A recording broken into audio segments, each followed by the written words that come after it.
Sir, NH-66 പ്രവർത്തനത്തിൻ്റെ ഭാഗമായിട്ട് ഈ സർവീസ് റോഡുകൾ ചെറുതായതും പഞ്ചായത്ത് റോഡുകളിൽ നിന്ന് ആക്സസ് ഇല്ലാത്തതിൻ്റെയൊക്കെ വലിയ ബുദ്ധിമുട്ട് അനുഭവിക്കുന്നുണ്ട് സാർ. എൻ്റെ മണ്ഡലത്തിൽ മുക്കാളി, മടപ്പള്ളി ഭാഗങ്ങളിൽ കഴിഞ്ഞ മഴക്കാലത്ത് സോയിൽ നെയിൽ ചെയ്ത ഭാഗം ഇടിഞ്ഞു വീണിരുന്നു. അത് ഇപ്പോഴും അതേ നിലയിൽ തുടരുകയാണ്, ഇത് പുനഃസ്ഥാപിച്ചിട്ടില്ല. അതേപോലെ തന്നെ അതിൻ്റെ ചുറ്റുമുള്ള വീടുകളിൽ 5 കുടുംബങ്ങൾ വാടക വീട്ടിലാണ്. അവരുടെ ഭൂമി ഏറ്റെടുക്കണമെന്നും വീട് ഏറ്റെടുക്കണമെന്നുള്ളത് ഞാനിവിടെ സബ്മിഷനായിട്ടും മന്ത്രിയുടെ അടുത്തും ഒക്കെ പറഞ്ഞതാണ്. ഇതുവരെ അതിനൊരു നടപടി ഉണ്ടായിട്ടില്ല. ആ കുടുംബങ്ങളും ദുരിതത്തിലാണ്. ആ പ്രശ്നം പരിഹരിക്കുന്നതിനാവശ്യമായൊരു നടപടി മന്ത്രിയുടെ ഭാഗത്തുനിന്നുണ്ടാകുമോ എന്നുള്ളതാണ് ചോദ്യം. സാർ, NH-66 പ്രവൃത്തിയുടെ ഭാഗമായി പല സ്ഥലത്തു നിന്നും ന്യായമായ ആവശ്യങ്ങൾ ജനങ്ങൾ ഉന്നയിക്കുന്നുണ്ട്.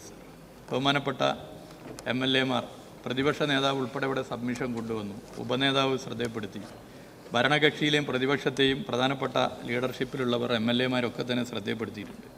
സാധ്യമാകുന്ന എല്ലാ കാര്യങ്ങളും ഇടപെടുന്നുണ്ട് സാർ. ചിലത് മുഖ്യമന്ത്രി തന്നെ നേരിട്ട് ഇടപെട്ടു.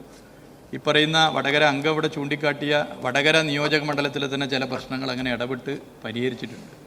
ഈ പറയുന്ന വിഷയത്തിലും പ്രത്യേകം ഇടപെട്ടിട്ടുണ്ട്. അത് മറ്റ് കാര്യങ്ങൾ എങ്ങനെ പരിഹരിച്ച് മുന്നോട്ട് പോകാമെന്നുള്ളത് പരിശോധിക്കാമെന്നുള്ളത് സഭയെ അറിയിക്കുക.